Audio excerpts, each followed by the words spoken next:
Hello bachcho, let's read the question. The question says electronic configuration of Cu2 is 3d9 whereas that of Cu1 is 3d10.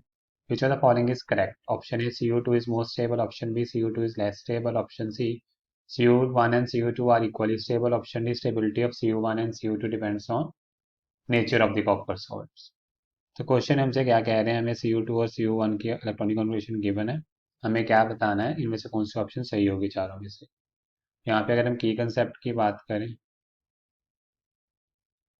की concept में ये कह सकते हैं student definitely must know about the chemistry of D block elements. D block elements उन्हें properly पता होने चाहिए, साथ साथ में उनका एक कंसेप्ट इलेक्ट्रॉनिक कॉन्फ़िगरेशन का भी क्लियर होना चाहिए। Second thing, concept of electronic configuration.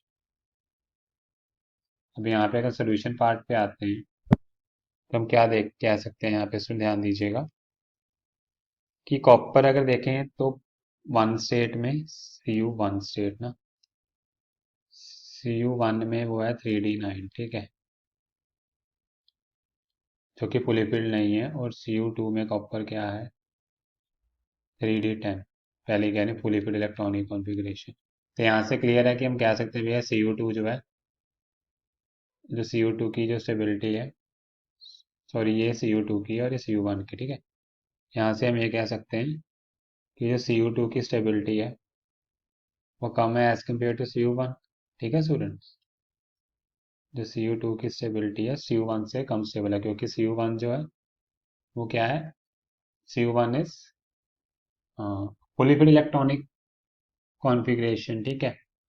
यानी कि Cu1 जो होगा वो Cu2 से ज़्यादा स्टेबल होगा। बट हम यहाँ पे सिर्फ एक ही कंसेप्ट से आंसर नहीं क्लियर कर सकते, ठीक है। तो यहाँ सबसे इंपॉर्टेंट कंसेप्ट जो आता है एक्वस मीडियम की बात करें अगर, ठीक है, talk about the aqueous medium जिसमें आयंस बनते हैं, स्पेशली एक्वस मीडियम, ठीक है। तो उसमें जो Cu2 पॉजिटिव है, ठीक है, अगर वाटर मीडियम लेकर चलते हैं, Cu2 पॉजिटिव हैज हाईएस्ट या higher extent of hydration, extent of hydration due to its larger और higher हाइड्रेशन एनर्जी ज़्यादा होती है, ठीक है स्टूडेंट्स, उससे स्टेबिलिटी बढ़ जाती है ना, हायर हाइड्रेशन एनर्जी, क्योंकि मार्कस मीडियम की बात कर रहे हैं, ठीक है स्टूडेंट्स।